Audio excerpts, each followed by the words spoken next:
I'd now like to call on Melissa Lindler, who's going to be representing Congressman James Clyburn, who unfortunately could not be with us. And Melissa, it comes down from Irmo, but we hope this is not your last visit. And also is very interested in education and historic preservation. It means so much for us for you to be here. Thank you so much. It's here. I'm going to pass this on to you so we can hear. Thank you so much. Thank you. Good morning, everyone.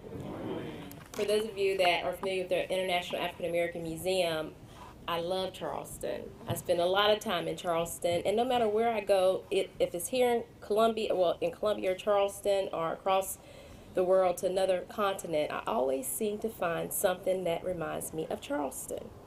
The food, the dress, everything. So all of our roots are here.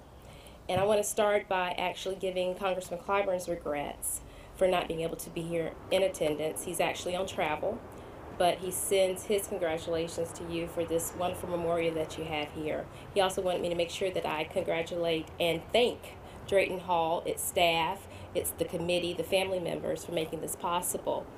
As most of you know who's familiar with the works of Congressman Clyburn, preserving our history, preserving these sacred places, that what we're doing here today, is very, very crucial. It's very important.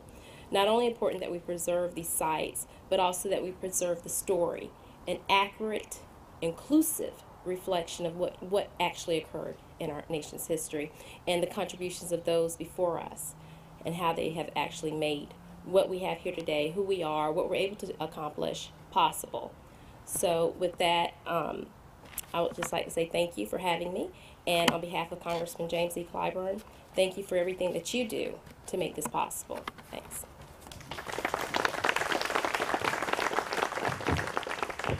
Thank you so much for those remarks. And by the way, Mayor Riley, Mayor of the City of Charleston, sends his regrets. He could not be here for this occasion. And also, you mentioned the International African American Museum. We have some representatives from that museum here, including John Fleming. Where's John? Raise your hand. Who is the director of the International African American Museum here in Charleston?